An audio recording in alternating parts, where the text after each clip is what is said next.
എന്നെ സിവിൽ സർവീസിലേക്ക് വരാൻ വേണ്ടി അബോധമായി ഏറ്റവും കൂടുതൽ പ്രേരിപ്പിച്ചിട്ടുള്ളവർ മോഹൻലാലും മമ്മൂട്ടിയുമാണ്. സിനിമകൾ നിങ്ങൾക്കറിയാം, ഡയലോഗുകൾ നിങ്ങൾക്കറിയാം. അതിൻ്റെ ഐഡിയലിസത്തിൽ മുഴുകി ജീവിതത്തിൽ ഏറ്റവും കൂടുതൽ സിവിൽ സർവീസിൽ എത്തുന്നതിന് മുമ്പേ അബദ്ധങ്ങൾ കാണിച്ചിട്ടുള്ള ഒരാളാണ് ഞാൻ.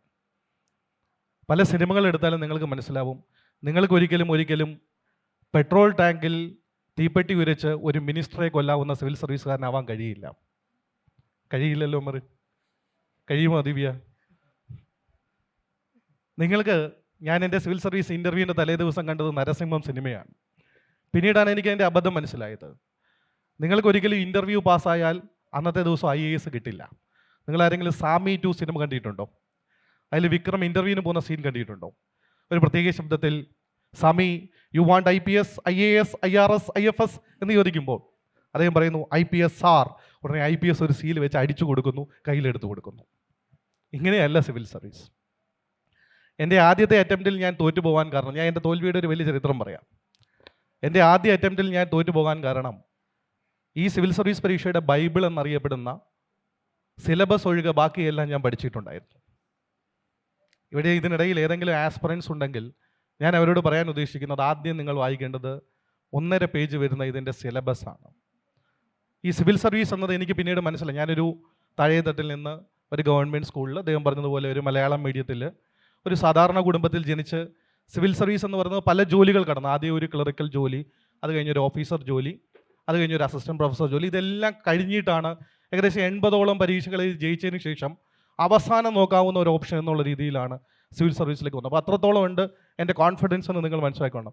80 പരീക്ഷ കഴിഞ്ഞതിന് ശേഷം ഒരു പരീക്ഷ എഴുതുക എന്ന് പറയുമ്പോൾ നമ്മുടെ കോൺഫിഡൻസ് എത്രത്തോളം ഉണ്ടെന്ന് നിങ്ങൾ മനസ്സിലാക്കണം. അപ്പോൾ അത്രയും വലിയ കോൺഫിഡൻസുമായിട്ടാണ് ഞാൻ ഈ പരീക്ഷ എഴുതാൻ വരുന്നത്. പക്ഷേ എനിക്കിപ്പോഴും ഓർമ്മയുണ്ട്, ഞാൻ എൻ്റെ ഓപ്ഷണൽ പൊളിറ്റിക്കൽ സയൻസ് ആയിരുന്നു കൊടുക്കേണ്ടിയിരുന്നത്. നാട്ടിൻപുറത്തെ ഒരു സാധാരണ കമ്പ്യൂട്ടർ സെൻറ്ററിൽ ചെന്ന് ഓപ്ഷൻ സെലക്ട് ചെയ്തപ്പം ഇൻ്റർനെറ്റ് കട്ടായിപ്പോയി. തിരിച്ചു വന്ന ഇൻ്റർനെറ്റ് എങ്ങനെയെങ്കിലും അറ്റംപ്റ്റ് ചെയ്തേ പറ്റൂ എന്ന് കരുതി ഓപ്ഷൻ കൊടുക്കുന്നു. അത് പൊളിറ്റിക്കൽ സയൻസ് ആണ് ഞാൻ മനസ്സിൽ കരുതിയത്. പ്രിൻ്റ് എടുത്ത് വന്നപ്പോൾ അത് പബ്ലിക് അഡ്മിനിസ്ട്രേഷനായി. ആലോചിച്ച് നോക്കണം. മലയാളം, എനിക്ക് തോന്നുന്നു ഏറ്റവും കൂടുതൽ ആളുകൾ മലയാളം ഒരു ഓപ്ഷനായിട്ട്, ഞങ്ങളുടെ കാലത്ത് 2 ഓപ്ഷനിലായിരുന്നു ഉണ്ടായിരുന്നത്. ഒരുപക്ഷെ എനിക്ക് തോന്നുന്നു അന്ന് പേപ്പറുകൾ നോക്കിയിരുന്നത് മലയാളത്തിലെ മഹാരഥന്മാരായ ആളുകളായിരുന്നു. ഒരുപക്ഷെ കാര്യവട്ടത്തെ ബെഞ്ചമിൻ സാറോ, അല്ലെങ്കിൽ കാലടിയിലെ ഇളയിടം മാഷോ, അതുമല്ലെങ്കിൽ ONV കുറുപ്പ് സാറോ, അതുമല്ലെങ്കിൽ ഡോക്ടർ മീന മാഡത്തെ പോലെയുള്ള പ്രഗത്ഭരായ ആളുകളാണ് മലയാളത്തിൻ്റെ പേപ്പറുകൾ നോക്കിക്കൊണ്ടിരുന്നത്.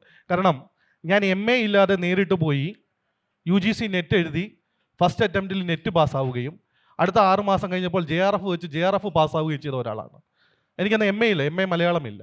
പിന്നീട് സിവിൽ സർവീസ് പരീക്ഷയ്ക്ക് തൊട്ട് മുമ്പാണ് ഞാൻ MAയുടെ ഫസ്റ്റ് ഇയറും സെക്കൻഡ് ഇയറും കൂടെ ചേർത്ത് ഒരുമിച്ച് എഴുതുന്നത്. ഈ സ്ട്രാറ്റജി എനിക്കൊരു കോച്ചിങ് ഇൻസ്റ്റിറ്റ്യൂട്ടും തന്നതല്ല.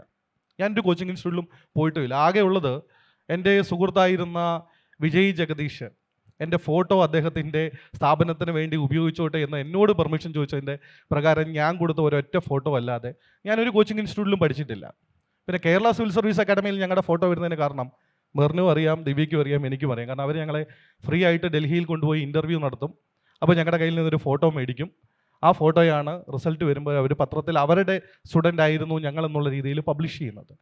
ഞാൻ പറഞ്ഞു വരുന്നത്, സിവിൽ സർവീസ് എന്ന ഓപ്ഷൻ ഇവിടുത്തെ സാഹിത്യവും സിനിമയും അതോടൊപ്പം തന്നെ കോച്ചിങ് ഇൻസ്റ്റിറ്റ്യൂട്ടുകളും ചേർന്ന് ഹൈലി റൊമാൻറ്റിസൈസ് ചെയ്ത ഒരു പോയിൻ്റാണ്.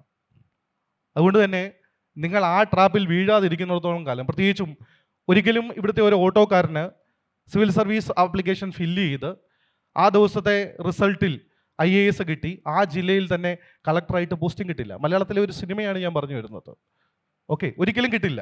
കാരണം ഇടയ്ക്ക് 2 കൊല്ലത്തെ ട്രെയിനിങ് ഉണ്ട്, ഇടയ്ക്ക് പ്രൊബേഷൻ ഉണ്ട്, ആ പ്രൊബേഷൻ ഡിക്ലെയർ ചെയ്യണം, പോസ്റ്റിംഗ് എക്സാം ഉണ്ട്, അതിനിടയ്ക്ക് ഭാരത് ദർശൻ ഉണ്ട്. ഇതെല്ലാം കഴിഞ്ഞിട്ടാണ് ഒരു സിവിൽ സർവൻറ്റ് രൂപപ്പെടുന്നത്.